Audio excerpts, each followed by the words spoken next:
Okey, selamat malam semua. Apa khabar? Harap semua sihat dan sejahtera. Okey, hari ini kita nak bincang bab 8, membina kemakmuran negara. 8.1 kita dah bincang semalam. Yang belum hadir ataupun tak hadir semalam, cikgu akan pergi dulu konsep dulu. Jom fahami konsep tu. Lepas tu cikgu akan langkau 8.1 tu, lepas tu terus masuk 8.2. 8.1 cikgu tak akan ulang balik. Cuma apa yang cikgu nak ulang balik ialah jom fahami konsep bab 8. Mengapa kita perlu belajar bab 8. Lepas tu baru cikgu akan jump balik kepada 8.2.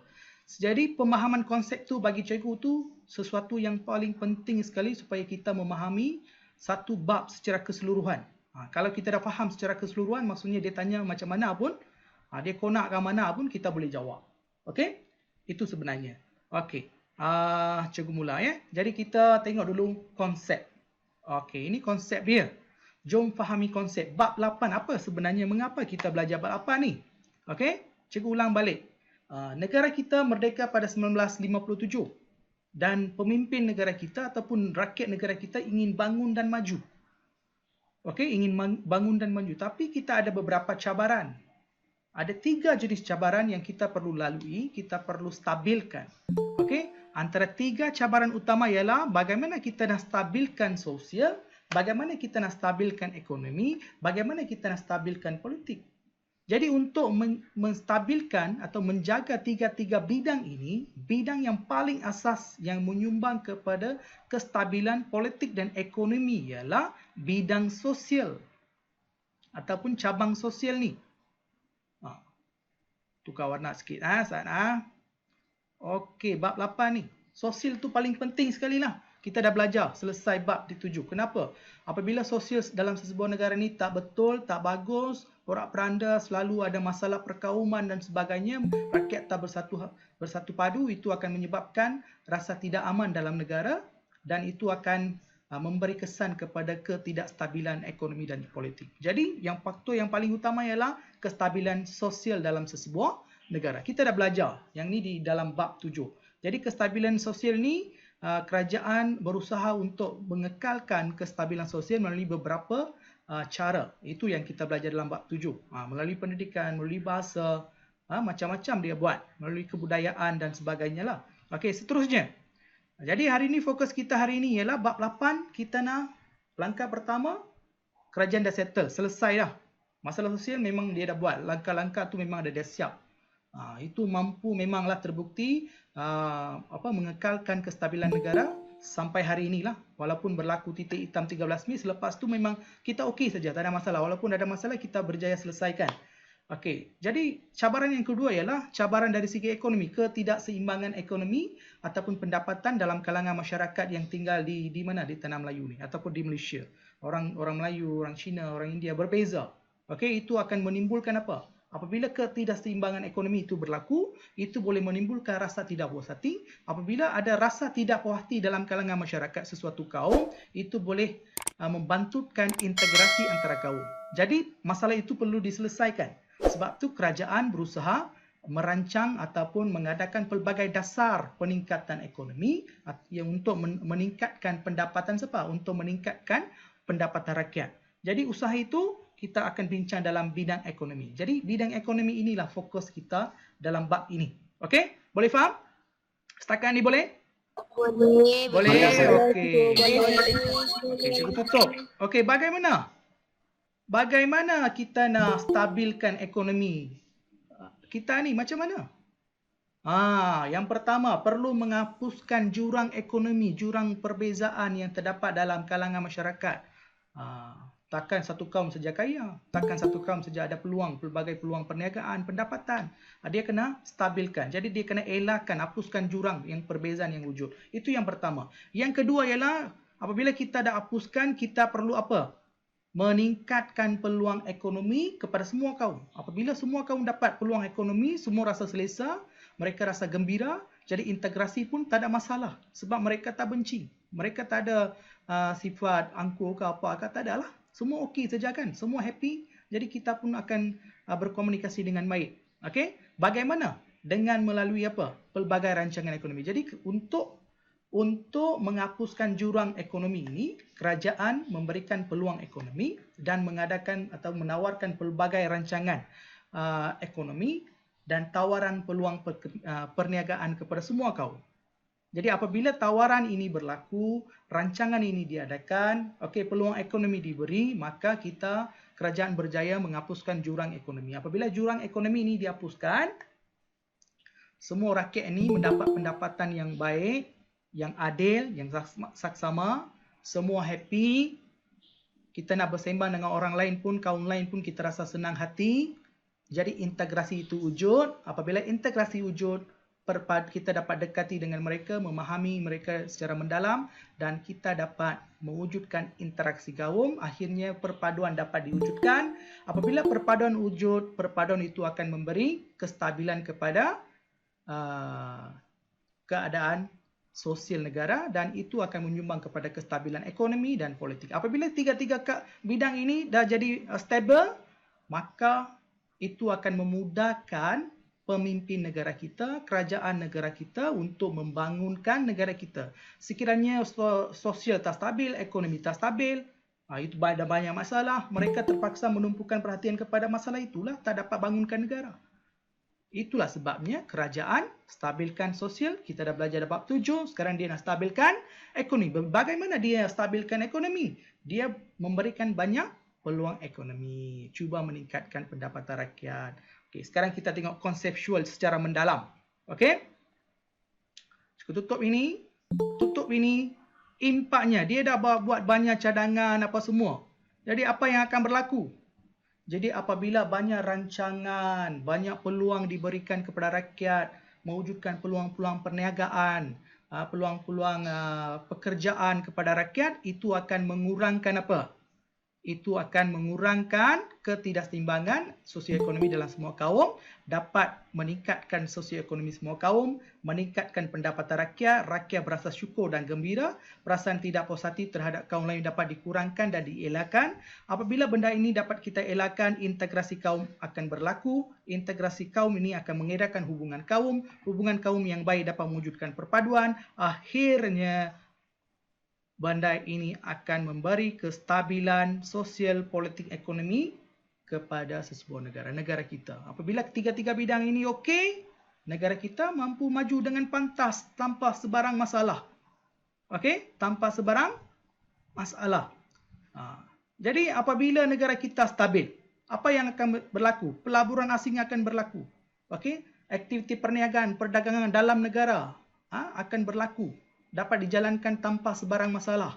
Apabila benda itu berlaku, peluang perniagaan, pekerjaan itu akan meningkat. Kita dapat meningkatkan pendapatan rakyat iaitu gaji. Negara mendapat pendapatan melalui cukai. Ekonomi negara meningkat. Kerajaan dapat membangunkan negara tanpa sebarang masalah. Akhirnya, kita dapat hidup dengan sejahtera. Inilah mengapa kerajaan memberi fokus kepada pembangunan sosioekonomi. Sosial tu kita dah bincang. Hari ini kita akan bincang bagaimana kerajaan menggunakan platform ataupun bidang ekonomi ini untuk menyatu padukan rakyat di samping membasmi kemiskinan, mengelakkan jurang ekonomi antara kaum dan seterusnya memberi kestabilan kepada negara dan kestabilan itu akan membantu pembangunan negara Malaysia ke peringkat yang lebih baik ke arah sebuah negara yang maju. Boleh faham? Boleh faham? Boleh, sir. Ada soalan? Boleh, sir. Ada soalan? Boleh, sir. Tak ada, Okey, sir. tak ada soalan. Okey, tak ada soalan. Sekiranya ada soalan, anda boleh cek dalam komen box. Okey, cikgu nak pergi kepada yang seterusnya. Yang ini kita dah bincang. Dasar ekonomi baru, latar belakang kita dah bincang kan? Okey, ini perbincangan kita hari ini. Nampak banyak tetapi senang saja. Tadi saya kata apa? Tujuan dasar ekonomi barunya apa? Kenapa dia nak tingkatkan ekonomi? Yang paling penting adalah untuk membasmi kemiskinan, mengelakkan ketidakstabilan, ketidakseimbangan sosial dan ekonomi dalam kaum. Apabila ketidakseimbangan ini wujud, itu akan menyebabkan perpaduan dan integrasi dalam sebuah negara itu akan terbantu. Jadi untuk mengelakkan benda itu berlaku, Apa yang dilakukan oleh kerajaan? Kerajaan cuba mengimbangi sosioekonomi dalam kalangan masyarakat pelbagai kaum di negara ini. Jadi apakah usaha yang diambil oleh kerajaan untuk meningkatkan pendapatan mereka? Apa yang mereka buat? Yang pertama, yang pertama boleh nampak ke? Boleh Boleh. meningkatkan taraf hidup rakyat. Boleh sir. Itu usaha yang pertama diambil oleh kerajaan. Dia cuba tingkatkan taraf hidup rakyat. Jadi apabila dia nak cuba meningkatkan taraf hidup rakyat, dia akan memberikanlah peluang-peluang pekerjaan. Yang kedua, langkah kedua apa yang kerajaan buat? Memperkenalkan rancangan buku hijau. Apakah juga itu rancangan buku hijau ni? Nanti kita akan tengok secara mendalam. Yang ketiga, ada beberapa agensi kerajaan ni dibentuk, diwujudkan untuk membantu masyarakat pelbagai kaum, mendalami ataupun menyertai pelbagai aktiviti pertanian, perniagaan dan sebagainya. Jadi agensi-agensi kerajaan ni diwujudkan untuk membantu rakyat, memberi bimbingan kepada rakyat. Seterusnya, felda dan pembangunan tanah dibuat. Felda ni kawasan felda lah. Kawasan tanaman kelapa sawit, getah dan sebagainya lah. Jadi kawasan-kawasan ini diwujudkan. Dulu sebelum ni memang tak ada. Lepas tu pembangunan wilayah. Ada beberapa wilayah-wilayah tertentu yang ketinggalan. Contohnya semalam kita bincang. Kawasan pantai barat ni dia maju. Kawasan pantai timur tu tak berapa maju dulu. Itu tak seimbang. Jadi dia cuba bangunkan wilayah-wilayah yang lambat membangun. Seterusnya apa yang dia buat? Dia cuba menawarkan ataupun mewujudkan pemilikan modal saham. Pemilikan modal saham maksudnya modal saham dalam sesebuah syarikat. Dia menawarkan kepada semua kaum, bukan hanya Bumiputera saja. Modal saham ni orang Bumiputera pun ada, orang bukan Bumiputera pun ada. Ini antara langkah yang ke-6 yang dibuat oleh kerajaan. Seterusnya, PKS memperkenalkan industri kecil dan sederhana. Mewujudkan. Dia menawarkan, memberi latihan, bimbingan, bantuan teknikal, R&D, Research and Development, penyelidikan dan pembangunan. Macam-macam dia bagi untuk membantu masyarakat terlibat dalam industri kecil dan sederhana. Pendidikan tenaga kerja mahir. Pendidikan tenaga kerja mahir. Dia cuba memberikan apa? Pendidikan ataupun bimbingan ataupun melatih masyarakat untuk memiliki kemahiran-kemahiran tertentu supaya dapat melatih masyarakat yang berkemahiran. Apabila mereka belajar keluar, mereka mampu menyara hidup sendiri. Itu antara cencangan. Jadi apakah usaha kerajaan untuk memantapkan bidang ekonomi dalam kalangan masyarakat mengikut dasar ekonomi baru? Ada berapa unsur? Ada 8 usaha yang dilakukan oleh kerajaan.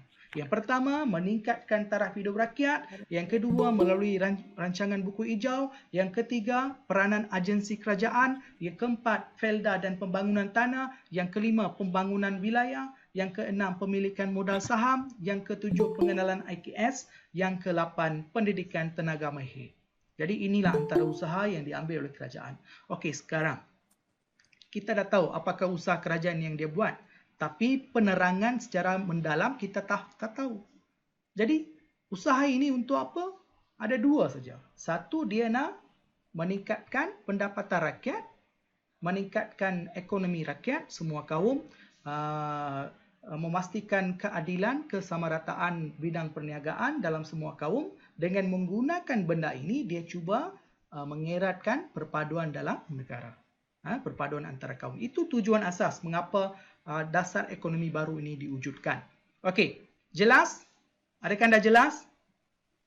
Jelas cikgu. Jelas Dan saya minta sekarang kita ada 72 orang. Tadi 78 ada mungkin ada masalah lain, terpaksa left.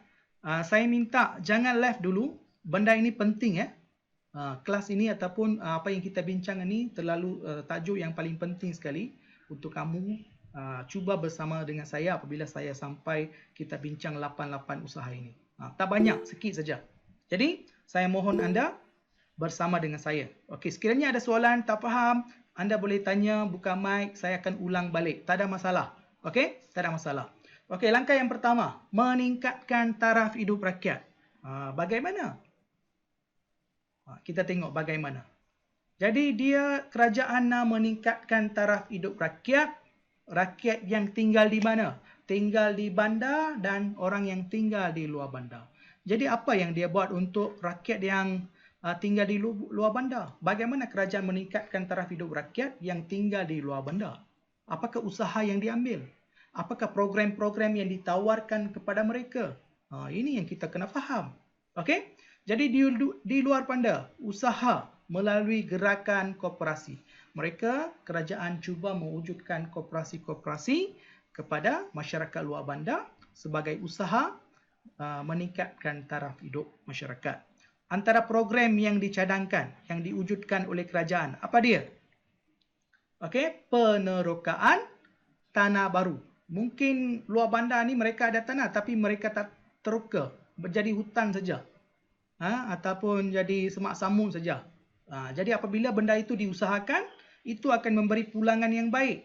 Itu mungkin akan meningkatkan pendapatan rakyat. Jadi kerajaan buat apa? Cuba membantu masyarakat meneroka tanah-tanah baru untuk tujuan beraktiviti pertanian dan penanaman. Okey? Yang kedua, jadi dia dah beritahu, oh tanah ini kosong saja, belukar saja. Apa kata kita bersihkan kawasan ini, kita tanam macam-macam yang boleh menghasilkan, boleh mendatangkan keuntungan.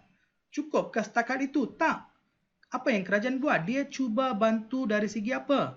Peralatan, mesin, okey, traktor ke apa ke dia bagi.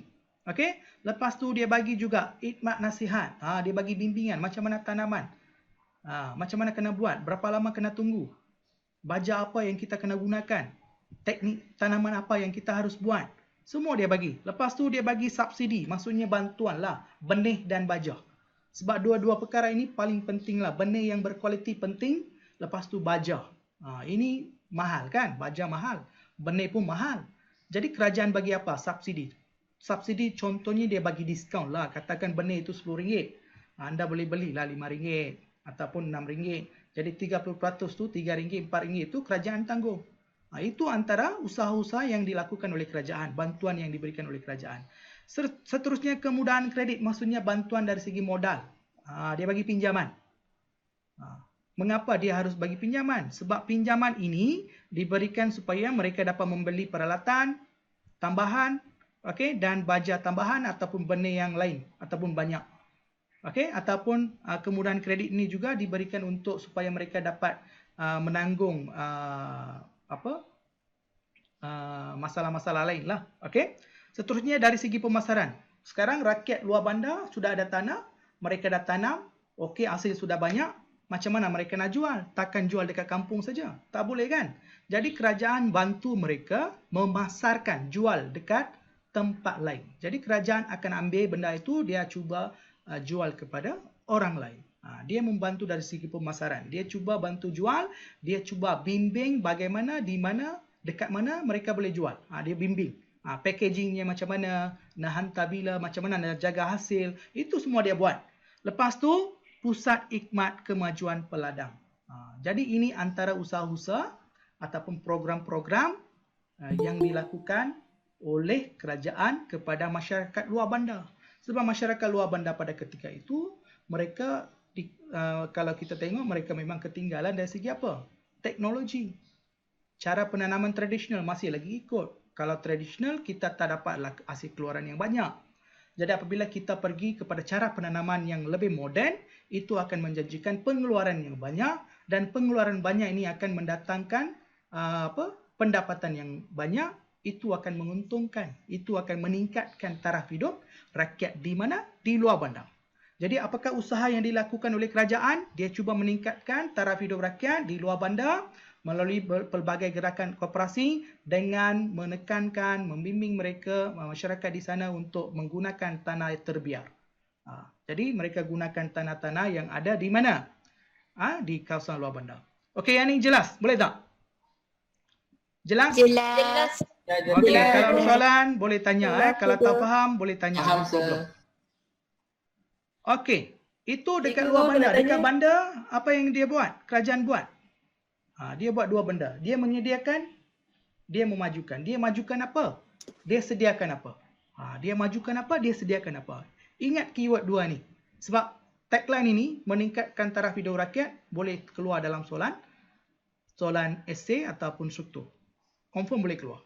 Okey? Memajukan. Kerajaan majukan apa? Dia majukan pelbagai jenis perindustrian. Dia majukan kawasan industri. Okey? Dan perniagaan. Mengapa? Dekat bandar walaupun itu bandar tetapi peluang perniagaan masih lagi kurang. Apabila kerajaan majukan kawasan industri, okey, contohnya sekarang lah dekat Sungai Petani, dekat Kedah ni, dekat Kulim ada Hi-Tech, dekat kawasan Perai, dekat Johor, Masai, dekat sana ada banyak industri kan. Kawasan-kawasan ni kawasan industri lah.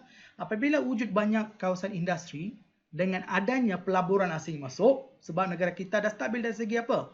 Keamanan apa semua kan.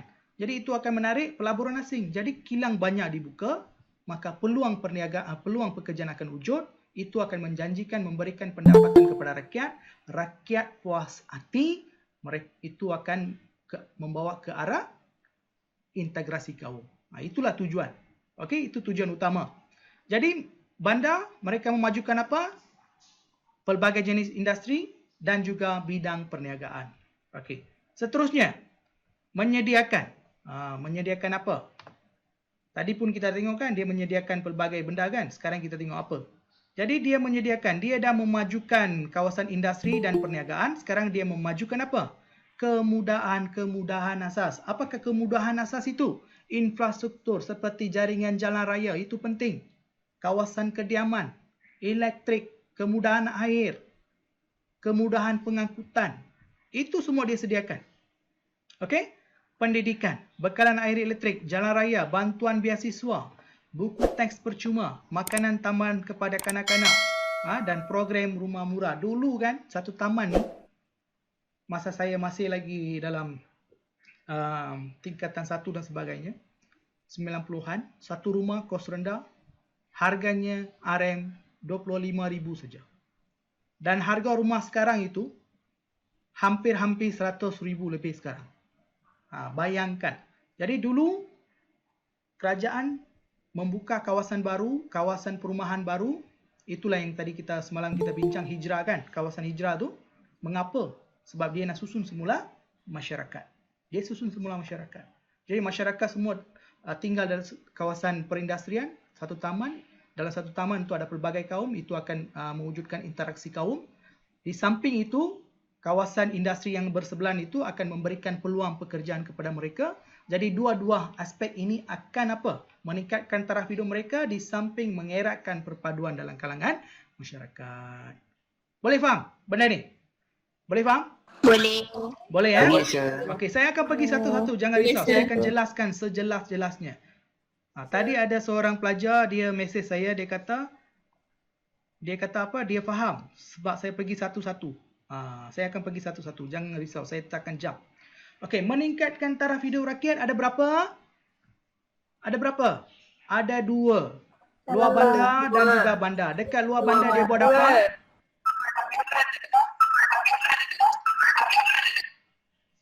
Gerakan koperasi. Pelbagai bantuan diberikan dari segi kredit, bimbingan, peralatan, benih, baja, macam-macam dia bagi, bimbingan sebagainya kan. Okey, kalau dekat bandar dia buat apa? Dia majukan industri, diwujudkan peluang perniagaan. Apakah bantuan-bantuan dia bagi? Pendidikan, kemudahan jalan raya, kemudahan lah utamalah jaringan jalan raya, elektrik, okey, air, sekolah, okey, hospital, semualah itu semua kemudahan asas dia bagi semua. Okey, itu akan secara tak langsung menyatu beratkan masyarakat, meningkatkan sumber pendapatan rakyat. Okey, itu yang pertama. Okey, yang kedua, rancangan buku hijau.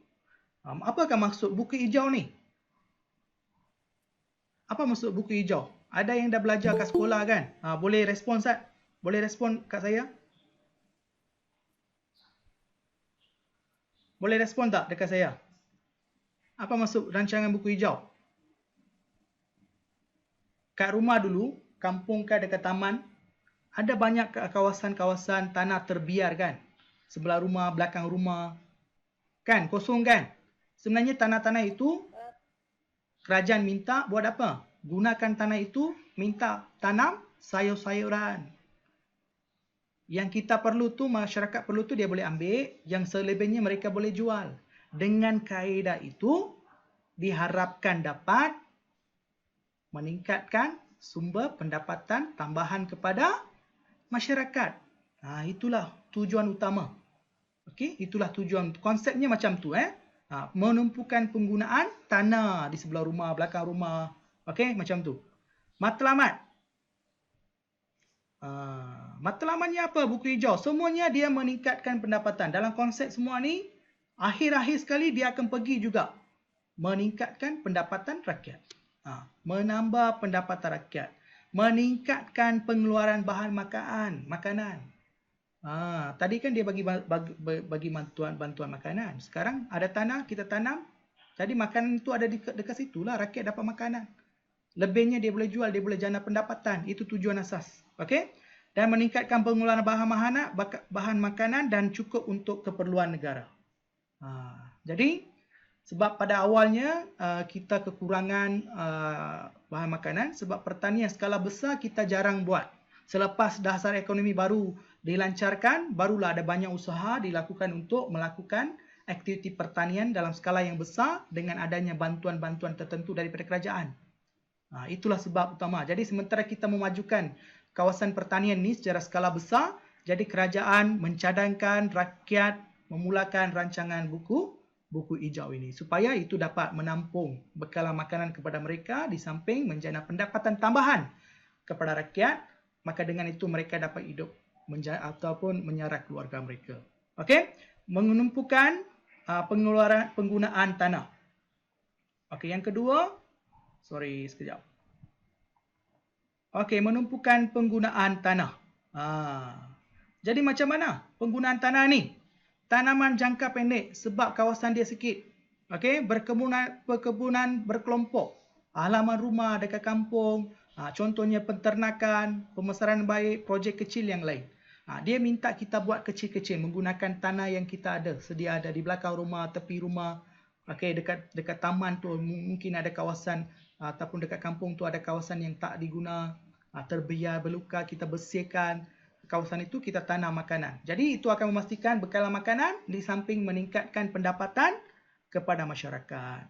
Okey? Okey, tak apa. Ada yang lain slow tu tak apa. Boleh join balik. Saya tak marah. Tak marah. Jangan risau. Okey?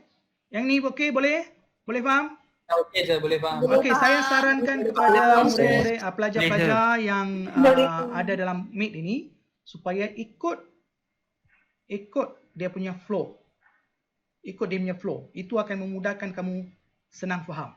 Nak buat peta minda macam ni pun boleh. Jangan risau. Selepas kita dah belajar, kita dah ulang kaji bab 8 ni, lepas kita dah settle semua, saya akan share peta minda dalam bentuk PDF. You boleh print out. You nak buat sendiri pun boleh, tak ada masalah. Okey. Yang kedua kita dah settle. Sekarang yang ketiga. Okey, apakah yang anda faham tentang rancangan buku hijau ni? Apa yang anda faham? Ya, menambah pendapatan rakyat dan memastikan pengeluaran makanan dan mampu menampung keperluan negara. Okey, skalanya besar ke kecil? Dalam Kecil. bentuk besar ke? Besar-besaran kan kecil-kecilan? Kecil-kecilan. Kecil-kecilan. Dekat mana dia minta buat?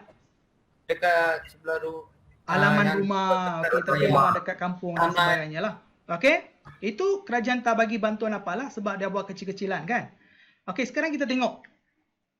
Okey, dalam perbincangan nombor 1 tadi, meningkatkan taraf hidup rakyat. Tadi kita dah bincang, kerajaan bagi banyak bantuan kan? Dia bagi bantuan dan bimbingan, bagaimana dia bagi?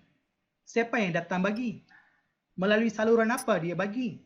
Jadi untuk itu kerajaan menubuhkan beberapa agensi kerajaan. Dia membantu rakyat melalui beberapa agensi kerajaan. Tujuannya apa? Satu saja, menambah pendapatan rakyat. Tadi kan saya dah kata, dalam perbincangan 88 ini, tujuan asas dia nak tingkatkan pendapatan rakyat. Semua kaum tanpa mengira kaum. Kenapa? Sebab berlaku ketidakseimbangan ekonomi dalam kalangan masyarakat. Dia cuba nak selesaikan benda tu. Sebab apa? Sebab ketidakseimbangan ekonomi boleh membawa kepada masalah sosial, masalah perkauman. Dia cuba nak elakkan. Kalau masalah perkauman itu wujud, perpaduan integrasi kaum akan gagal dan seterusnya membawa kepada ketidakstabilan sosial. Itulah sebabnya dia nak settlekan masalah ekonomi ini. Masalah pendapatan ini dia nak settlekan dulu. Jadi peranan agensi kerajaan tujuannya untuk menambah pendapatan rakyat dan membuka peluang pekerjaan kepada semua kaum tanpa mengira kaum. Dia nak jaga semua kaum. Kenapa? Sebab kita ini satu bangsa. Bangsa apa? Bangsa Malaysia. Sebab tu kerajaan dia nak jaga semua bangsa yang ada di sini. Walaupun kita keturunan, dari segi keturunan kita pelbagai kaum, tapi dari konsep kedaulatan ataupun konsep negara, kita semua satu kaum, iaitu satu bangsa, iaitu bangsa Malaysia. Okey. Apa yang kerajaan buat? Jadi melalui agensi-agensi kerajaan. Agensi maksudnya jabatan kerajaan. Adalah, nanti cikgu akan tunjuk contohnya apa dia. Dia bagi apa? Dia bagi bantuan dari segi peralatan, biji benih, kemudahan pinjaman, khidmat nasihat. Sama tak dengan nombor 1? Dia bagi dekat luar bandar. Sama kan? Sama. Jadi bagi faham. Jangan kalau exam jangan hafal banyak-banyak. Kalau you dah faham benda ni konseptualnya, pusing kok mana pun dia bagi bantuan itu sajalah. Sebab dia fokus kepada pertanian. Kalau industri dia ada dia punya style dia, isi dia, bantuan dia. Kalau pertanian memanglah biji benih, bantuan dari segi peralatan, kemudahan pinjaman, khidmat nasihat, research and development, penyelidikan dan pembangunan. Inilah teknik tanaman. Lepas tu kemudahan pengairan, saliran. Itulah yang dia akan buat. Contohnya, siapa yang dia memberikan bantuan-bantuan dari segi peralatan, biji benih, kemudahan pinjaman dan khidmat nasihat menggunakan beberapa agensi kerajaan. Agensi-agensi tersebut ialah siapa dia? Yang pertama, Lembaga Beras dan Padi Negara, Pertubuhan Peladang, Kemajuan Ikan Malaysia, Rubber Industri, RISDA ini lebih kepada getah. Okey. Yang pertama ialah Lembaga Beras dan Padi Negara. Okey, sebelum kita masuk secara mendalam, apakah fungsi Lembaga Beras dan Padi Negara? Berdasarkan apa yang dia beri dekat sini, you boleh tak kata apa, beritahu apakah fungsi Lembaga Beras dan Padi Negara? Kemungkinan yang berlaku. You boleh guess tak? Apakah mungkin kebantuan yang diberikan? Menentukan harga padi. Menentukan harga padi, biji benih lagi? Mengawal selia sektor padi dan beras. Ya, betul. Senang saja kan? Dia kawal selia sektor padi supaya tidak berlaku lambakan, tidak berlaku kekurangan. Menentukan harga, memasarkan apa? Hasil keluaran padi lah. Kan kita boleh guess tak? Kalau benda asas ni kita dah faham, tujuan matlamat tu kita dah faham, yang ini sama saja. Okey. Itu padi. Ini RISDA. Okey. Sorry, lembaga saya dah silap masuk logo. Silap masuk sini ya. Sorry. Lembaga Pertubuhan Peladang, LPP. Kalau peladang, dia bagi bantuan apa? Ladang getah, ladang kelapa sawit. Boleh guess tak? Membantu pekebun kecil, pertanian dan peladang. Okey, ladang getah, kelapa sawit dia bagi bantuan dari segi baja. Mesti kena ada kan? Mesti akan ada baja. Lepas tu benih mesti ada kan? Betul tak? Kawalan pesakit penyakit perosak mesti ada kan? Betul tak? Teknik tanaman mesti ada kan? Pemasaran mesti ada kan? Mestilah ada. Okey? Dia takkan lari daripada apa yang kita bincang tadi. Lepas tu Lembaga Kemajuan Ikan. Apa bantuan-bantuan yang kemungkinan dia bagi? Untuk meningkatkan taraf hidup nelayan dan memodernkan industri perikanan. Ya, kalau ikan, dia sektor ikan. Bantuan berbentuk perikanan. Itulah guess yang kita boleh buat. Jadi kalau you dah faham, dalam sejarah banyak benda yang you tak perlu hafal. Okey, itu akan memudahkan kamu. Okey, lepas tu RISDA. Ini berkaitan dengan getah. Sama juga. Okey, sekarang kita mendalami apakah fungsi agensi kerajaan ini. Okey? Mengawal selia sektor padi dan beras, menstabilkan harga padi. Okey? Menstabilkan harga padi ini paling penting ya. Ingat dia yang okey. Keempat-empat ini dia akan tanya dalam soalan subjektif dan juga objektif. Jangan lupa nah. Ini famous soalan famous. Tema-tema famous. Okey? Okey, Lembaga Pertubuhan Peladang membantu pekebun kecil, petani dan peladang yang terlibat dalam kegiatan koperasi. Itu bantuan yang diberikan. Okey, membantu pekebun kecil dari segi apa? Peladang mungkin dia ada ladang apa? Ladang ternakan ke apakah dia bagilah bantuan berkaitan. Okey, kalau ladang peternakan, kalau ladang peternakan apakah bentuk bantuan yang mungkin dia bagi? Tolong beritahu. Boleh guess tak? Kalau ladang ternakan ayam, lembu, Kemudahan peralatan. kemudahan peralatan lagi, modal, nak bina apa? Modal untuk bina ladang itulah. Lagi, bantuan dari segi benih. Kalau dia ternakan lembu tu, benih itu pentinglah. Benih itu bukan benih tanaman tu. Benih daripada apa? Lembu lah. Okey? Lagi apa? Bantuan apa? Hikmat nasihat, sir. Hikmat nasihat. Bagaimana kita kena jaga lembu dia. Bagaimana orang kata nak jaga dia macam mana. Okey? Bila. Okey? Bagaimana pemasaran dia. Kawalan penyakit tu macam mana. Itu semua dia akan bagilah. Okey? Kita sesuaikan dengan soalan yang dia tanya. Okey? Seterusnya. Kemajuan lembaga ikan. Meningkatkan taraf hidup nelayan, memodernkan industri perikanan. Kalau di sini, memodernkan industri perikanan, bagaimana mereka memodernkan industri perikanan? Dengan menggunakan apa? Dengan menggunakan teknologi terbaru. Dalam apa? Penangkapan ikan. Secara berskala besar menggunakan bot-bot yang terkini ataupun menggunakan peralatan terkini ataupun penangkapan ikan di laut pedalaman, laut dalam. Bukan pedalaman, laut dalam. Ini antara hikmah nasihat dan juga bantuan yang diberikan oleh siapa? Yang diberikan oleh kerajaan. Okey, boleh faham? Boleh. Okey, yang Boleh, seterusnya, boleh, getah. Dia membantu dalam penyelidikan penanaman getah. Penanaman semula getah. Kenapa di sini dia kata membantu dalam penyelidikan? Kenapa? Kenapa dia beritahu membantu dalam penyelidikan? Apa yang dia buat kajian dalam getah ni? Siapa boleh beritahu? Risda ni membantu dalam penyelidikan. Penyelidikan dari segi apa? Yang paling utama apa dia? Benih dan cara tanaman. Dan mutu apa? Mutu hasil getah. Okey? Ini yang penting. Okey? Sebab benih itu akan memastikan mutu hasil getah ni yang berkualiti lah. Jadi dia cuba buat penyelidikan untuk mewujudkan mencipta benih-benih yang berkualiti supaya tahan lasak. Nanti pokok itu mungkin boleh tahan bertahun-tahun. Kalau benih yang tak baik, dia akanlah mungkin mati awal ke apa ke. Jadi dia buat penyelidikan dan cuba cipta benih-benih yang baru. Contohnya sekarang lah, kalau durian apa yang mahal sekarang? Paling mahal durian apa? Musangking kan macam mana? Okey. Ya, pada awalnya dulu tak pernah pun dengar musangking.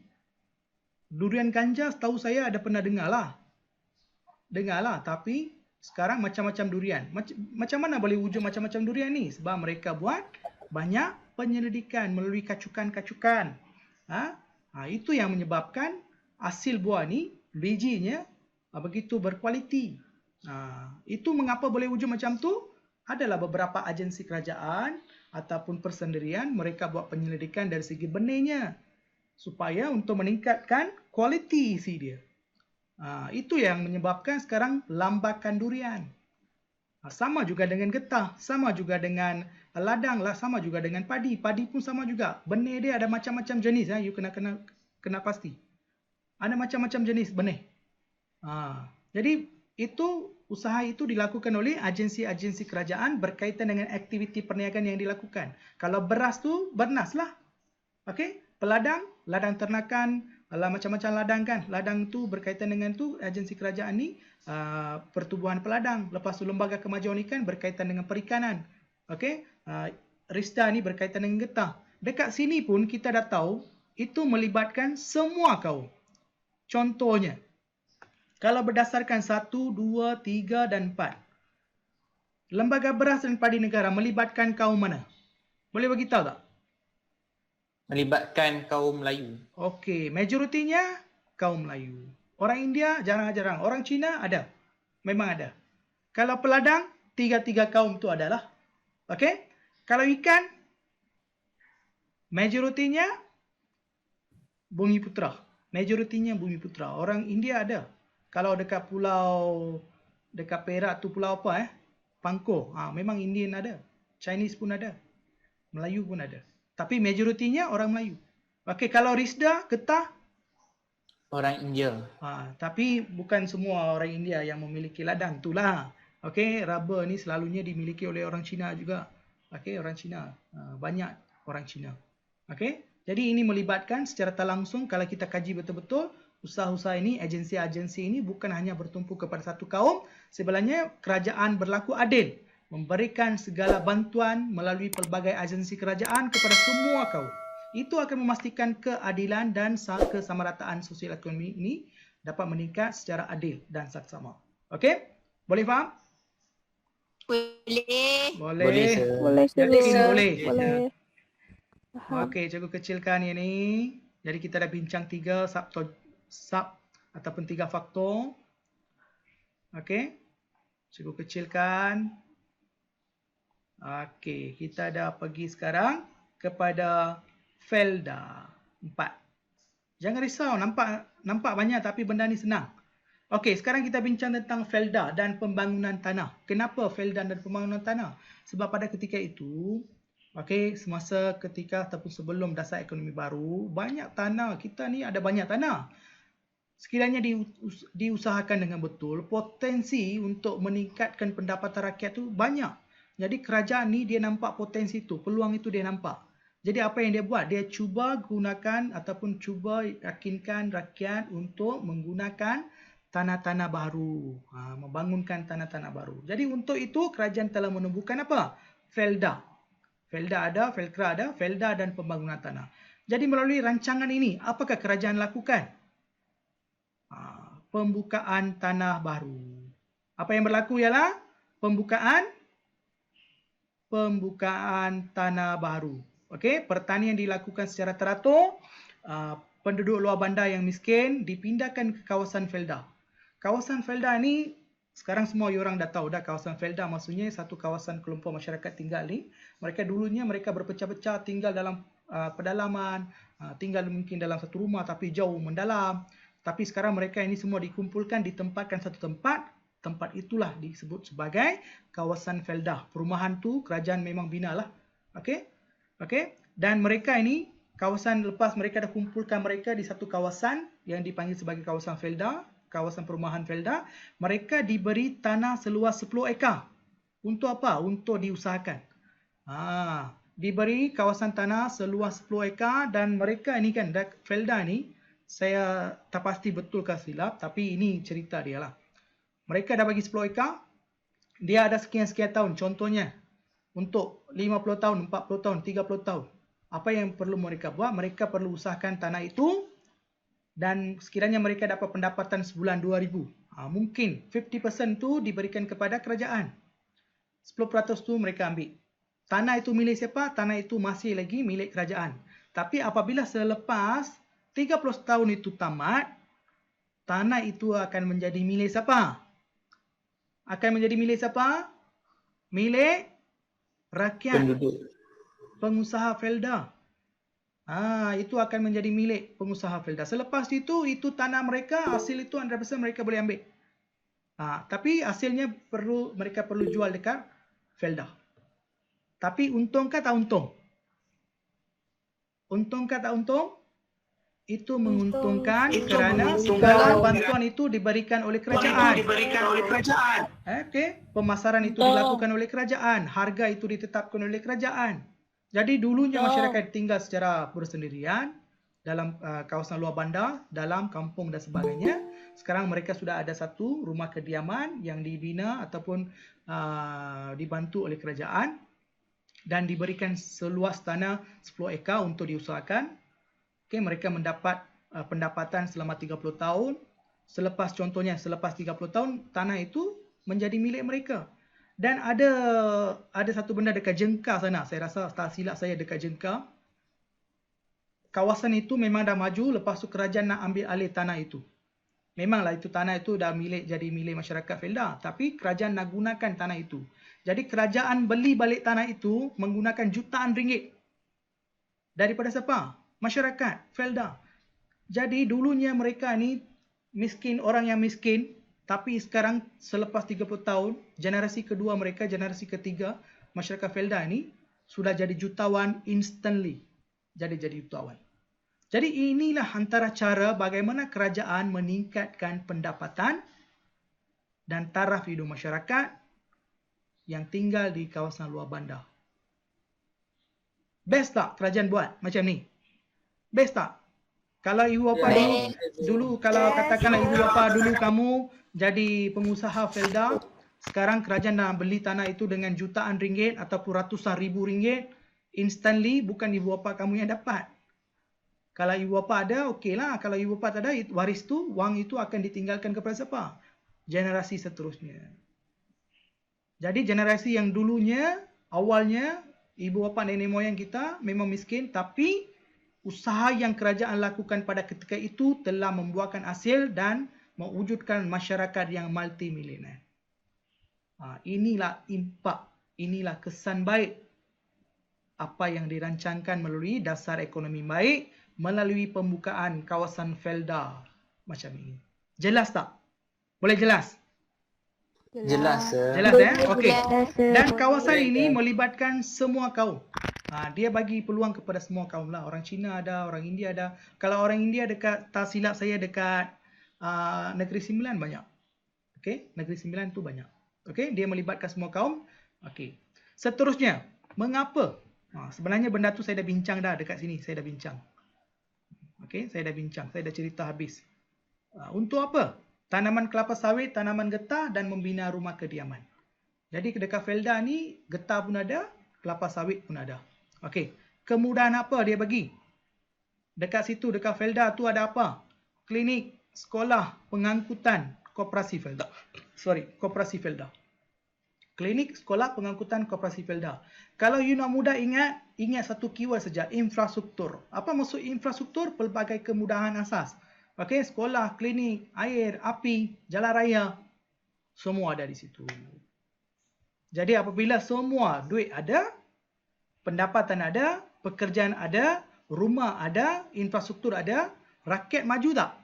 Akanlah maju. Jadi itu akan meningkatkan taraf hidup rakyat. Itulah fungsi penubuhan Felda. Mampu mengubah taraf hidup rakyat. Okey. Jelas tak? Jelas. Okey, saya harap. Jelas. Okey, jelas. Okey, kita dah settle ini. Pembangunan wilayah, modal saham, IKS, pendidikan ni tak banyak. Jangan left dulu. Kalau left pun masuk balik Jangan ketinggalan tajuk-tajuk ini. Okey? Sekarang kita nak bincang pembangunan wilayah. Wilayah-wilayah yang tertinggal. Semalam kita ada bincangkan perbezaan ni wujud. Kawasan bandar, luar bandar, ada wilayah yang tertinggal. Dia nak imbangi wilayah, antara wilayah dengan daerah, bandar dengan bandar. Dia nak imbangi kawasan negeri dengan satu negeri yang maju dengan tak maju. Itulah tujuan dia nak buat. Jadi sekarang kita nak bincang yang kelima, iaitu pembangunan wilayah. Apa maksud pembangunan wilayah? Wilayah itu maksudnya satu kawasan. Jadi melalui yang macam mana? Macam mana dia nak majukan kawasan itu? Dengan pembukaan tanah. Dengan pembukaan tanah. Kita tengok apa dia. Okey. Yang pertama,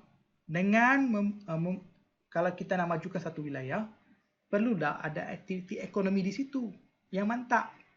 Okey, bagaimana? Tanah yang terbiar itu dijadikan tanah yang berguna. Bagaimana? Dengan menubuhkan industri getah dan kelapa sawit. Inilah antara usaha yang dilakukan oleh kerajaan. Okey? Okey, contohnya wilayah-wilayah yang dimajukan. Contohnya apa? Contohnya Kejora, Ketengah, Dara, Kesedah. Setiap kawasan ini mewakili kawasan-kawasan ataupun tempat di sesuatu negeri tertentu. Kejora, Ketengah.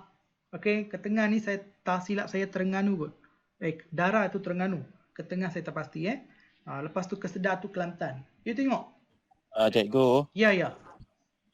Ketengah tu bukan Terengganu ke? Ketengah. Tengara tu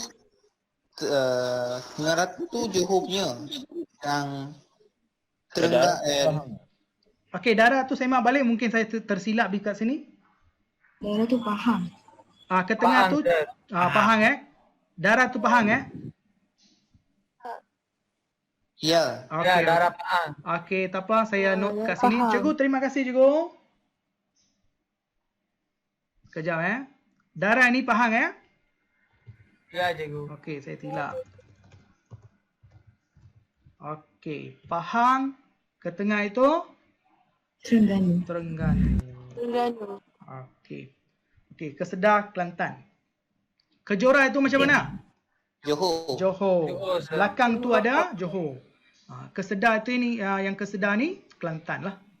Okey? Okey, ini kesilapan teknikal. Okey, jelas tak? Jadi dia nak bangunkan satu wilayah, dia buka tanah, dia cuba majukan tanah itu dengan aktiviti ekonomi, perladangan seperti getah dan kelapa sawit.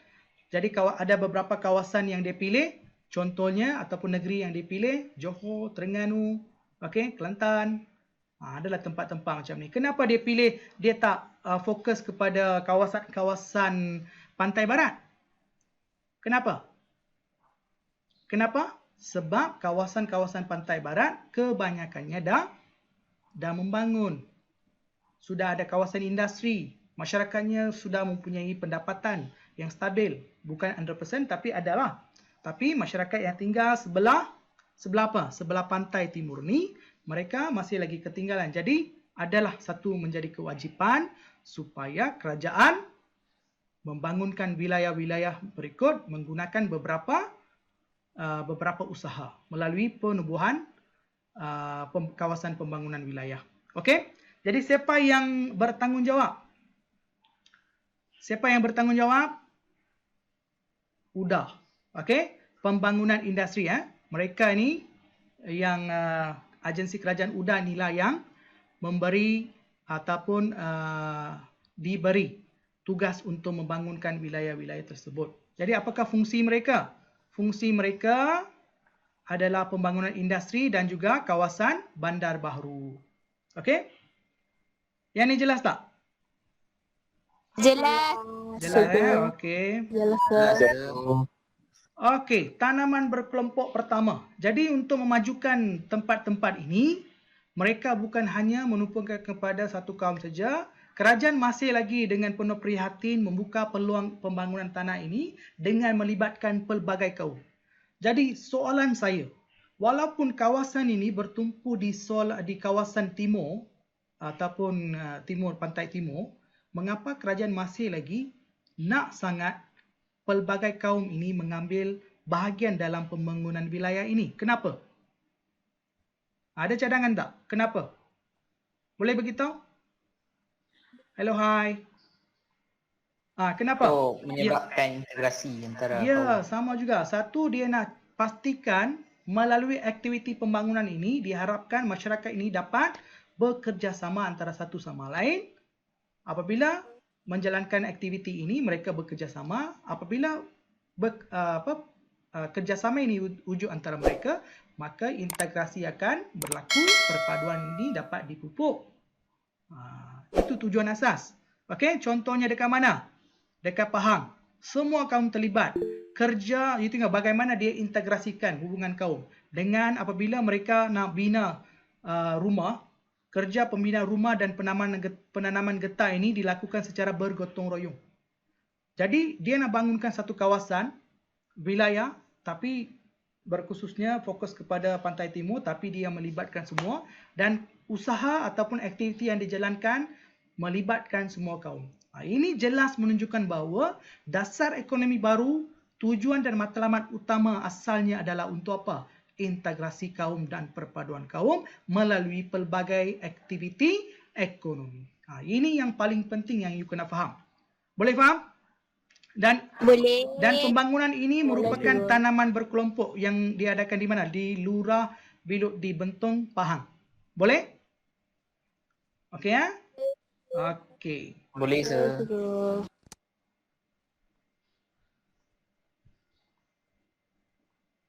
Okey, saya minimize. Okey, kita dah settle. Tinggal lagi 3. Okey, tinggal lagi 3. Pemilikan modal saham. Apa maksud pemilikan modal saham ni? Saham ni boleh faham tak anda? Adik-adik boleh faham? Saham? Apa maksud pemilikan modal saham? Konsepnya boleh beritahu siapa yang tahu tentang konsep pemilikan modal saham? Modal. Ya, sorry. Modal Ulang. macam modal pelaburan. Modal pelaburan. Contohnya kita ada 2 orang lah. Ali dan Abu. Kita ada 2 orang. Ali dan siapa? Ali dan Abu. Sekejap, cikgu padam ini. Cikgu kecilkan. Cikgu kecilkan dulu. Sekejap. Contohnya kita adalah 2 orang. Okey. Kita ada Ali. Kita ada Ali dan kita ada Abu. Mereka ni menubuhkan satu perniagaan. Contohnya, mereka menubuhkan apa? Satu perniagaan. Contohnya kedai burger.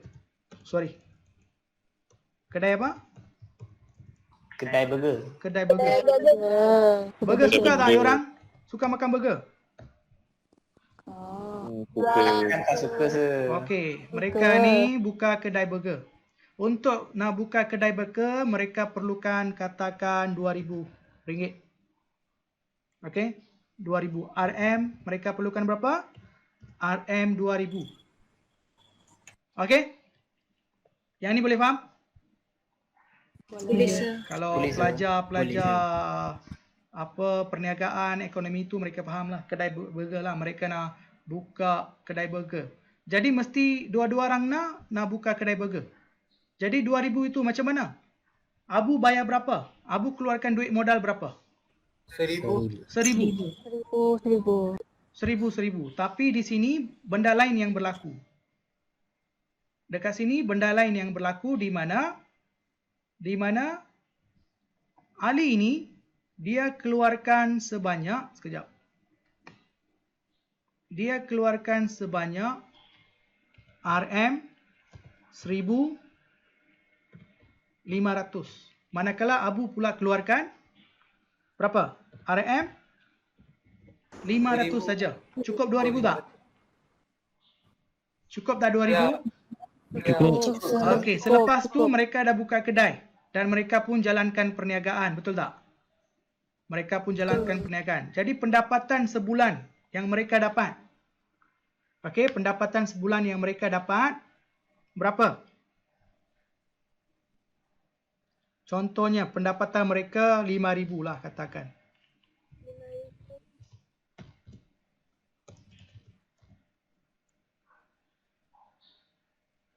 RM5,000.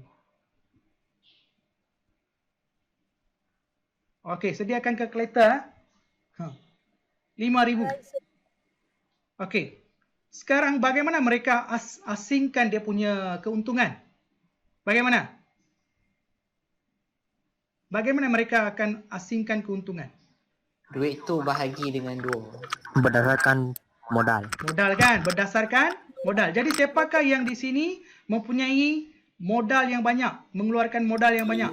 Ali. Ali kan? Betul kan? Ya. Okey. Ali yang ada banyak modal. Jadi siapa yang dapat duit banyak? Ali. Ali lah. Daripada 5,000 tu yang banyak tu siapa yang dapat? Ali yang dapat. Abu akan dapat sejauh mana yang dia invest kan? Betul tak? Jadi sekiranya sekarang ada seorang Rani masuk pula. Rani nak join dengan mereka. Jadi Rani kena buat apa? Rani kena buat apa? Dia kena keluarkan modal juga kan? Duit. Jadi apabila dia keluarkan modal untuk join sesuatu perniagaan, itulah yang dimasukkan dengan beli saham dia. Beli peratus dia, beli peratus keuntungan dia. Jadi apabila kita buat benda ini, walaupun kita tak jalankan perniagaan, tapi orang lain yang jalankan perniagaan, tapi kita invest sama, daripada keuntungan itu apabila mereka untung lebih, kita pun akan dapat apa? Kita pun akan dapat keuntungan itu. Itulah maksudnya pemilikan saham. Itulah maksudnya pemilikan saham. Jadi ada seorang buat perniagaan, kita memang tak terlibat, kita hanya beli, kita hanya invest kita punya duit untuk mereka gunakan duit itu untuk meningkatkan perniagaan mereka. Apabila keuntungan itu dapat, maka kita pun akan diagihkan keuntungan mengikut berapa banyak yang kita invest. Itulah maksudnya pemilikan apa? Saham. Boleh faham sekarang? Boleh. Jadi apa ni saham ni? Permodalan. Siapa yang tubuhkan Permodalan Nasional Berhad PNB pada 17 Mac 1978. Untuk apa? Untuk apa? Memudahkan kaum Bumiputera memiliki saham. Jadi apabila pemilikan saham ini dimiliki oleh orang Bumiputera secara tak langsung, mungkin setiap tahun, saban tahun selepas suatu syarikat yang mereka sertai ini mendapat keuntungan, maka masyarakat yang membeli saham itu juga akan dapat apa? Keuntungan tersebut. Jadi itu juga satu cara untuk meningkatkan pendapatan rakyat. Boleh faham tak? Boleh faham Dalam syarikat-syarikat berhad ni maksudnya ada yang ini diuruskan oleh kerajaan jugalah terlibat. Okey, untuk menambah pemilikan modal saham Bumiputera, mewujudkan masyarakat perdagangan dan juga masyarakat ataupun perindustrian Bumiputera. Jadi melalui PNB ini mereka menawarkan pelbagai jenis saham. Jadi kerajaan sarankan masyarakat Bumiputera membeli saham. Sekarang saya ada satu persoalan. Mungkin juga ada, cikgu kan mereka kan miskin, macam mana mereka nak keluarkan duit? Betul tak? Betul tak? Pernah fikir tak macam tu? Mereka kan miskin juga, baru kerajaan nak buat. Dari mana mereka dapat duit?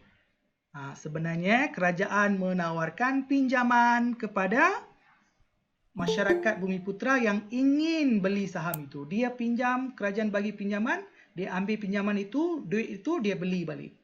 Dan lepas tu dia akan bayar balik kepada kerajaan. Ambil yang 200,000 tu. Ya kan? 200,000 kan? Setiap keluarga tu ada 3 kali dia boleh buat. Betul tak?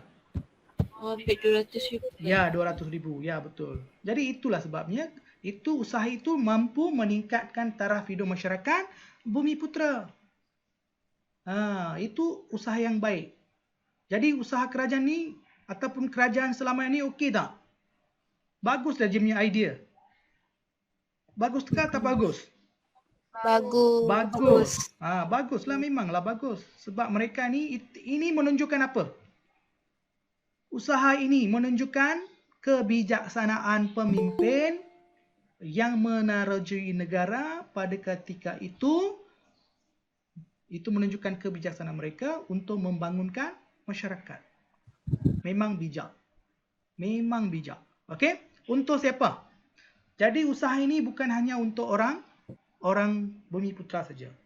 Okey, sebenarnya ditawarkan kepada masyarakat Bumiputera dan juga bukan Bumiputera. Tetapi dengan konsep berlainan.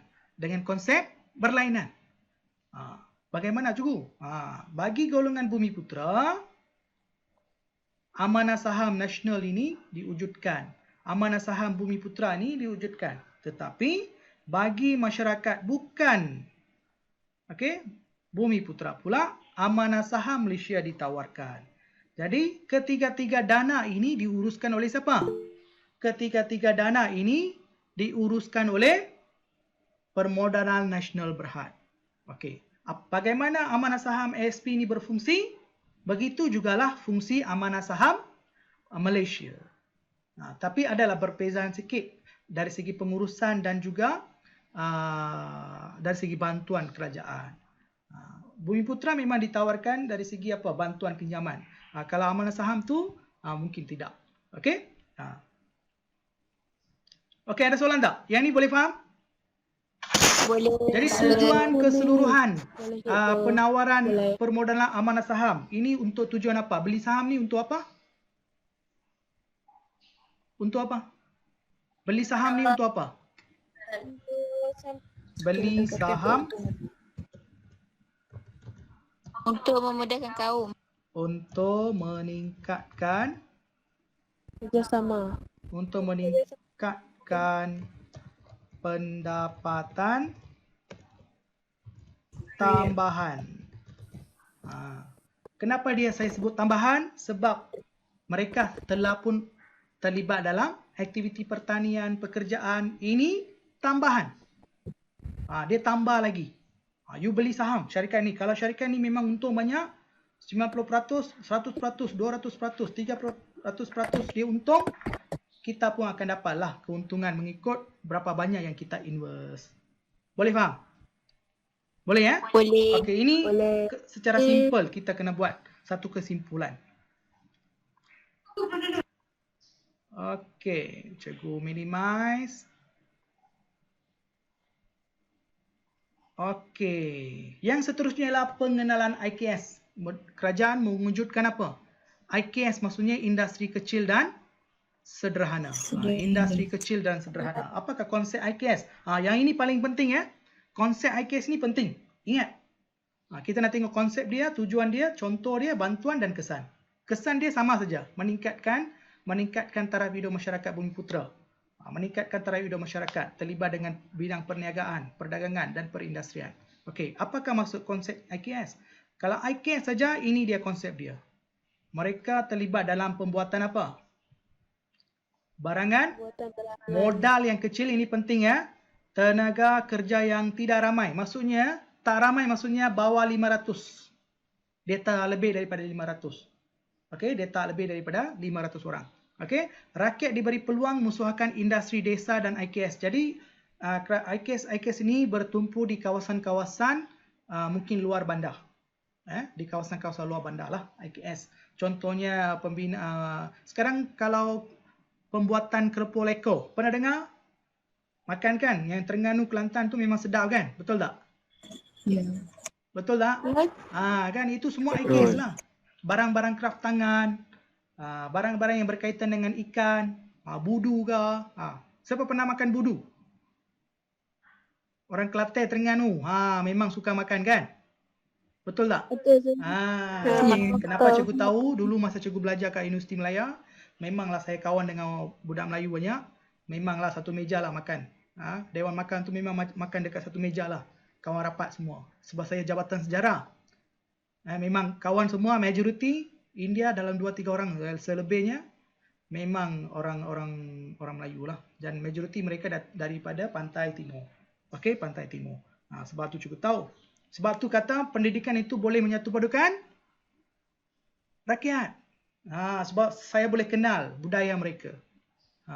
Okey, saya boleh kenal budaya mereka. Jadi inilah tenaga kerja yang tidak ramai dan rakyat diberi peluang mengusahakan industri desa serta IKS. Jadi apabila sesuatu industri desa ditubuhkan di kawasan luar bandar, kilang kecil dibuka, maka ada peluang pekerjaan. Dengan adanya peluang pekerjaan, masyarakat setempat yang ada di situ dapat peluang pekerjaan, dapat meningkatkan pendapatan mereka. Dengan adanya pendapatan, mereka dapat meningkatkan taraf hidup rakyat. Yani boleh faham? Boleh. Boleh. Boleh. Respon dah Boleh, semakin sir. kurang. Respon dah makin kurang ni. Semangat, semangat. Boleh, sir. Okey. Tujuannya untuk Boleh, sir. memperbaiki taraf hidup rakyat dan menambah daya pengeluaran dan pendapatan. Okey, contoh industri desa sekejap yang berjaya. Saya ikut buku teks yang berjaya lah sekarang Apa dia? Kraft tangan, makanan, pakaian dan inap desa Best Farm Company, Nurul Food Industry, Ramli Food Processing Sdn Bhd. Saya rasa ini Ramli Burger kot. Okey, Faiza Marketing maksudnya beras lah. Yang ini beras. Okey. Okey, ini contoh je. Bantuan ini yang paling penting. Dengan bantuan inilah pengusaha IKES ini mampu menceburkan diri dalam industri ini. Okey? Apakah bantuan? Kalau kita tengok dari awal, jenis bantuan ni lebih kurang sama saja. Pinjaman, okey? Nasihat, hikmat nasihat, okey? Perbadanan Nasional Berhad, Bank Pertanian. Sekarang Bank Pertanian dikenali sebagai bank apa? Siapa boleh beritahu? Agrobank. Pernah dengar Agrobank? Agrobank. Ya. Pernah dengar. Ya, lepas tu skim pinjaman khas dan juga melalui Amanah Ikhtiar Malaysia. Jadi ini antara bentuk bantuan dari segi kewangan dan hikmat nasihat yang disediakan oleh agensi kerajaan untuk membantu masyarakat yang terlibat dalam IKS, industri kecil dan sederhana. Okey? Okey, kesan dia. Muncul ramai usahawan muda. Jadi usahawan ni terdiri daripada pelbagai kaum. Kenapa? IKS bukan hanya berfokus kepada satu kaum saja, kepada semua secara holistik. Jadi muncul ramai usahawan yang berjaya lah. Kenapa mereka berjaya? Adanya bantuan daripada kerajaan.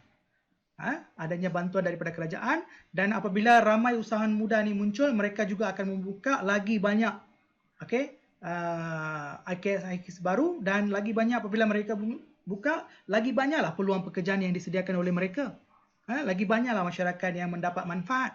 Jadi apabila benda ini wujud, secara tak langsung itu akan memastikan kita dapat membasmi kemiskinan masyarakat setempat, meningkatkan pendapatan mereka. Dengan meningkatkan pendapatan mereka, rakyat hidup dengan selesa. Okey? Okey. Ada soalan dekat IKS? Satu. Okey, satu lagi satu lagi. Tak ada, cikgu. Okey, yang last sekali, pendidikan tenaga mahir. Tak ada. Apa maksud pendidikan tenaga mahir ni? Tenaga mahirnya untuk melahirkan masyarakat yang mempunyai kemahiran untuk mencipta sesuatu ataupun melakukan sesuatu. Contohnya bidang pembinaan, menjadi tukang, okey, ataupun menjadi technician, menjadi ataupun yang mampu membuka workshop motosikal ke, kereta ke, yang boleh memperbaiki aircon ke, yang boleh buat pendawaian elektrik ke, wiring kat rumah ke. Inilah antara kemahiran. Benda itu memanglah perlukan pendidikan, tetapi lebih kepada kemahiran. Kenapa dia tumpu kepada pendidikan tenaga mahir? Jadi apabila pendidikan tenaga mahir ni diberikan kepada masyarakat, apabila mereka dah betul-betul belajar, keluar, mereka mampu menyara diri mereka. Mereka mampu mencipta peluang perniagaan mereka sendiri. Tak perlulah pergi cari kerja. Dia sudah ada kerja, dia sudah ada kemahiran. Kalau sesiapa nak bina rumah, okey, tak apa, saya boleh buat. Dah rosak kereta, tak apa, saya buat, you bayar. Jadi itu akan meningkatkan pendapatan mereka. Ini konseptual umum pendidikan tenaga kerja mahir. Okey, tujuannya sama saja, untuk melahirkan tenaga kerja mahir bidang pertanian dan perindustrian. Dua-dualah, perindustrian ni macam-macam, pertanian pun sama juga. Okey, caranya bagaimana? Dengan menyediakan asas latihan kemahiran hidup, menggunakan pendidikan kemahiran hidup kat sekolah menengah. Sekarang mungkin dah tukar kot. Pendidikan apa sekarang? Sekarang apa? Perdagangan, bukan? Pertanian kot saya rasa. Okey? Seterusnya menubuhkan apa? Sekolah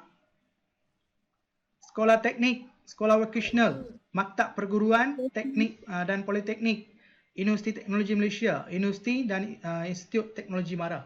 Jadi ini institusi-institusi ini memberi latihan kepada, khususnya kepada golongan Bumiputera, supaya golongan Bumiputera ini dapat mempelajari kemahiran-kemahiran tertentu dari segi pertanian dan juga perindustrian, dan itu akan memberi kesan baik kepada mereka, iaitu mereka mampu mencipta peluang pekerjaan mereka sendiri.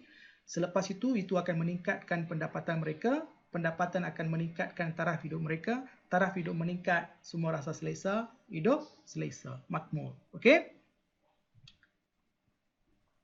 Walau apa yang kita belajar sini, akhirnya dia akan pergi kepada meningkatkan taraf hidup rakyat. Jadi kesannya apa? Pekerja mahir dapat meningkatkan taraf hidup, pendapatan melalui kemahiran yang dimiliki. Benda ini saya dah beritahu dah. Okey, kita dah settle. Ada soalan tak? Tak ada. Tak ada? Okey, daripada 78 orang, kita masih lagi sustain dengan 54. Bagus. Mungkin ada yang keluar tu mungkin dah lewat sangat, 12.5, mungkin kena marah. Tak apa. Tapi sekarang inilah masanya kita gunakan masa dengan sebaik-baiknya. Okey?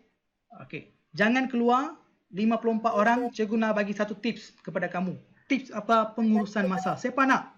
Nak keluar boleh. Tapi anda rugilah. Saya nak, sir. Nak. Masa itu nak urus macam mana? Okey. Saya nak, sir. Okey, saya jelaskan. Tapi ini bukan saya seorang saja cakap. Saya akan tanya, you jawab. Sediakan kalkulator. Siap-siap. Boleh? Boleh, Boleh, sir. Boleh. Boleh. Jangan keluar. Saya bagi kepada semua, Okey. Boleh tak cikgu? Okey, yang ni serta ada soalan tak? Tak ada. Tak ada. Okey, saya kongsi sekarang. Ini bukan untuk nak takutkan kamu, tetapi benda ini penting sangatlah. Bagi cikgu benda ini sangat penting. Skrin memang nampak hitam, jangan takut. Hitam, sir. Memang hitam. Sat. Are you ready? Are you ready? Yes. Okay. Mungkin sekarang yes. Are you ready to face SPM 21? Jawab sekarang. No. Okey Okey, kita tengok. Kita tengok reality. Ini bukan saya reka cipta-cipta. Ini reality reality kita. Reality. Cikgu type dulu Okey, kita ada berapa jam? 24 jam. 24 jam sehari lah kan. Okey, saya tanya secara honestly, berapa lama anda luangkan masa bersama dengan pihak sekolah, aktiviti sekolah dan kerja rumah sekolah? Lebih kurang berapa jam? 6 jam. 8 jam. Saya rasa 8 jam lah. You nak buat kerja sekolah dan sebagainya lah. Okey, sekolah 8 jam. Okey. Lepas tu, makan, mandi, tidur. Tidur berapa jam? Ini penting. Tidur 4 jam. 6 jam. 6 jam. Okey. Okey. Tuition berapa jam tuition? 1 jam setengah. Satu hari satu subjek saja kan? 2 jam. Paling lama 2 jam. Okey, saya letaklah 2 jam lah. Okey, makan, mandi, sembahyang. Makan, mandi, sembahyang. Setengah jam. Berapa? Setengah jam. Makan, mandi, sembahyang ni bukan sekali lah bang. Pagi, tengah hari, petang. 2 jam. 5 jam. 4 jam. 2 jam lah, 2 jam kita ambil 2 jam. Betul tak? Okey, makan, mandi, sembahyang 2 jam. Okey, apa yang kita nak buat seterusnya? Entertainment. Kita pakai handphone sebelum tidur. Sekejap saja kita nak tengok 1 jam, 2 jam dah habis. 3 jam kot. Handphone kan? Handphone lah. Ataupun entertainment. Berapa lama? 2 jam. 1 jam. 2 jam. 2 jam. Okey, lepas tu ada yang main game ke apakah? Mesti ada. Okey, tak apa itu. Okey, TV pernah tengok tak? TV ke movie ke? No. Pernah. Mesti ada. TV mesti ada. Berapa lama? 1 jam. Okey, cukuplah 1 jam cukuplah. Okey, kira lah sekarang, kira lah. Berapa jam ni? 21, sir. 21. 20? 21. Okey, tak apa. Jumlahnya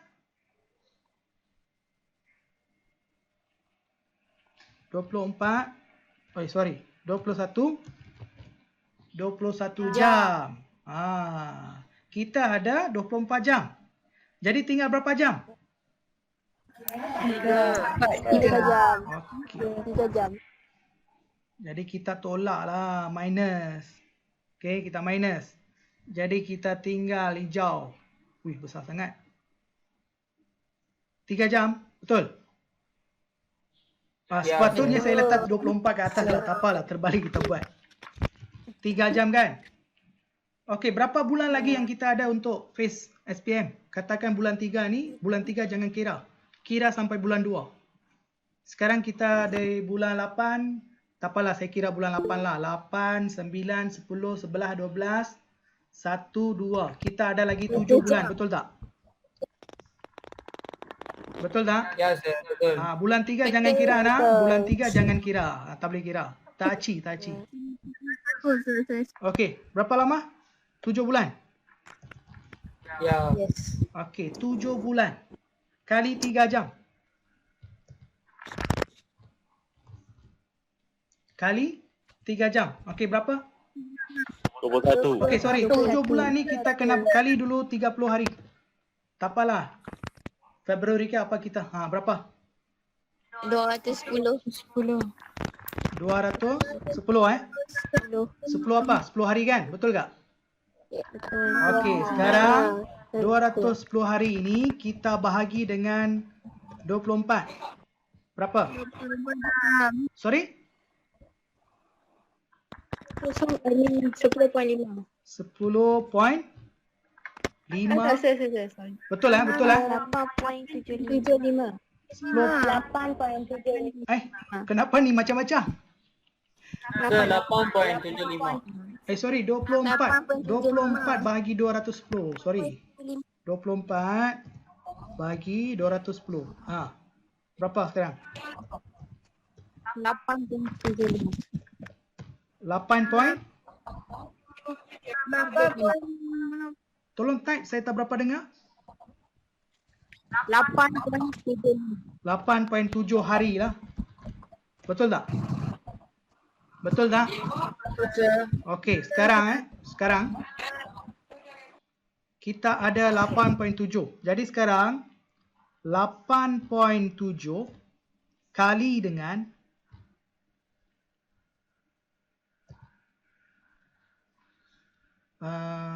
7 hari, 8 hari. Okey, maksudnya kita untuk menghadapi SPM kita ada berapa lama lagi?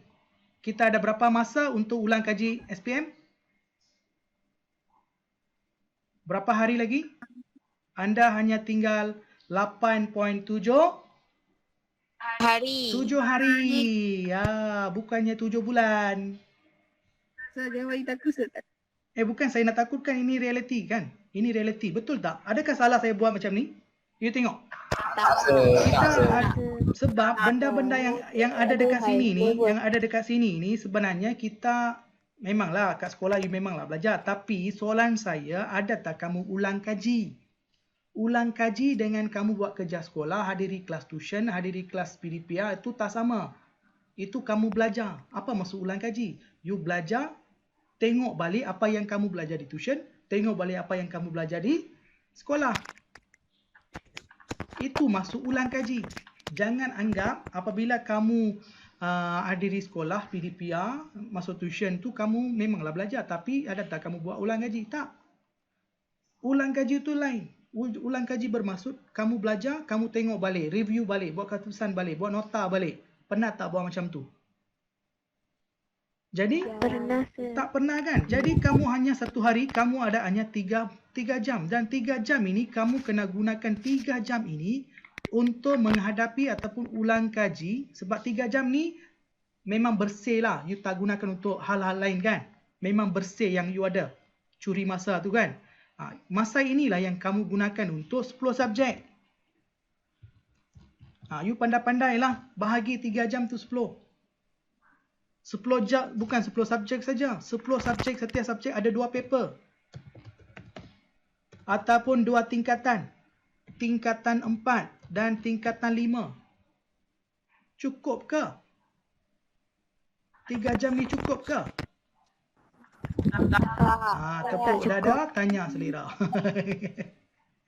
Dan secara keseluruhan kamu hanya ada 8.7 hari dan kamu terpaksa ulang kaji 10 subjek tingkatan 4 dan tingkatan 5.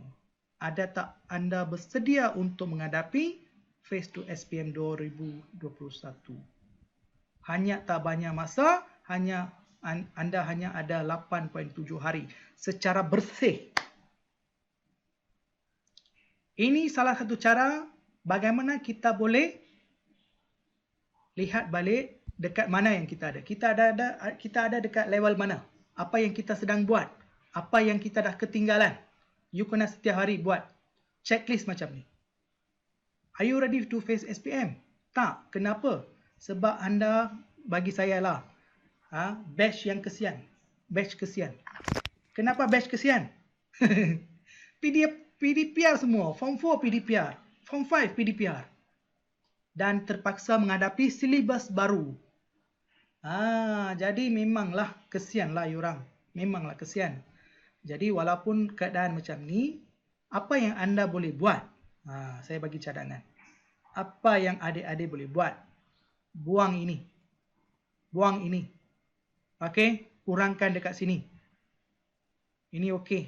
Yang lain tak boleh buat apa? 16 jam tu tak boleh buat apa. Okey? Yang ini you boleh curi masa. Kalau boleh sebelum tidur, jangan guna handphone. Handphone tu letak dalam mode silent. Sebab notification itulah yang ganggu kita sentiasa. Bunyi satu, kita terus pergi. Kita buat belajar-belajar. Kita belajar. Tengah ulang gaji. Semangat ulang gaji. Tengok notifikasi. Masuk grup. Habislah. Jadi musuh pertama kamu handphone. Okey, boleh? Boleh ya? Saya rasa ini akan membantu kamu lah. Ini akan membantu kamu. Okey, cukup padam. Saya tak nak takutkan kamu. Okey, sekejap. Cikgu tutup. Dan kita akan buat pembentukan DPN. Kelas esok dan hari Ahad, cikgu tak akan adakan 2 hari kelas ni. Esok dan lusa tak akan ada kelas. Sekejap. Sekejap dan keluar dulu. Esok dan lusa tak ada kelas sebab cikgu ada kelas lain. Bahasa Melayu, cikgu ajar juga bahasa Melayu peringkat PT3 lah. Ada kelas. Esok dan lusa ada kelas, 2 kelas. Sejarah menengah rendah dan juga BM. Jadi cikgu tak dapat buat. Nak kena sediakan untuk bahan diorang. Jadi kita akan jumpa balik hari Isnin nanti. Hari Isnin nanti kita akan jumpa balik dengan tajuk barulah. Okey, pelaksanaan pembentukan DPN, dasar pembangunan ekonomi. Okey, jadi sebelum anda keluar, ada tak apa-apa review nak bagi tahu ke, nak tanya ke, ada tak? Tak ada. Tak ada. Jelas ke? Jelas ke? Boleh faham ke? Jelas. Jelas. Okey. Permintaan saya nanti kalau saya kongsikan video hari ini, tolong war-warkan ke grup sekolah. Okey? Tolong war-warkan ke grup sekolah. Walaupun anda dah menghadiri hari ini, kamu boleh lihat balik video ini dalam YouTube channel. Kalau you tengok YouTube channel nanti, tolong subscribe, like dan juga share dengan kawan lain. Okey? Saya nak kamu kongsikan perbincangan kita ini dengan rakan-rakan sekolah yang lain. Okey? Sekian, terima kasih.